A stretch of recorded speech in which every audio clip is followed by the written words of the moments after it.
यानंतरची बातमी आहे ती पावसासंदर्भातली आणि ती पुण्यातून। पुण्याच्या भोर तालुक्यात वादळी वारा आणि विजांच्या कडकडाटासह मान्सून पूर्व पावसाने जोरदार हजेरी लावली आहे। भोर तालुक्यातील अनेक ठिकाणी मान्सून पूर्व सरी बरसलेल्या आहेत। अचानक आलेल्या या पावसाने नागरिकांची मात्र तारांबळ उडाली। पावसाच्या हजेरीने उकाड्याने हैराण झालेल्या नागरिकांना दिलासा मिळालाय, तर पाऊस सुरू झाल्याने शेतकरी वर्गात समाधानाचं वातावरण आहे। मागील 2 दिवसांपासून वातावरणात प्रचंड बदल झाला होता। ढगाळ वातावरण आणि त्याच वेळी उकाडा कायम असताना पावसाने हजेरी लावल्याने आता हवेत गारवा निर्माण झालाय।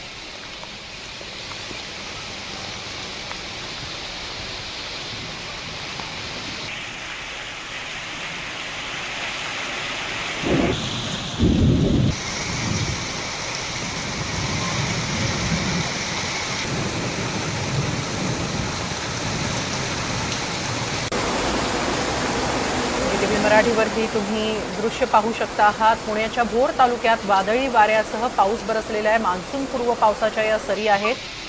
मान्सूनसाठी पोषक असं वातावरण तयार झालेलं आहे। अंदमान निकोबारमध्ये काही दिवसांपूर्वीच मान्सूनने हजेरी लावलेली आहे आणि आता राज्यातही एक चांगली बातमी, ती मान्सून पूर्व पावसाच्या सरी बरसलेल्या आहेत। पुण्यामध्ये भोर तालुक्यात वादळी वाऱ्याचा पाऊस झालेला आहे।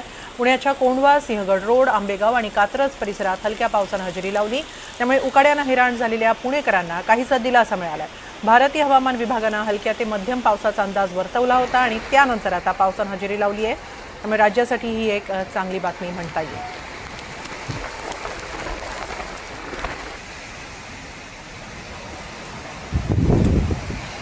अचानक आलेल्या पावसामुळे नागरिकांची जरी तारांबळ उडालेली असली तरी गेल्या काही दिवसांपासून उकाड्याने हैराण झालेल्या पुणेकरांना मात्र या पावसामुळे दिलासा मिळालेला आहे। काही प्रमाणात वातावरणात गारवा निर्माण झालेला आहे। गेल्या काही दिवसांपासून राज्याच्या वातावरणात तापमानाचा पारा रोज नवनवे उच्चांक गाठतो आहे, तर काही ठिकाणी ढगाळ वातावरण आणि उकाडा असं मिश्रित वातावरण पाहायला मिळालं आणि आज मात्र पुण्यामध्ये मान्सून पूर्व पावसाने हजेरी लावलेली आहे।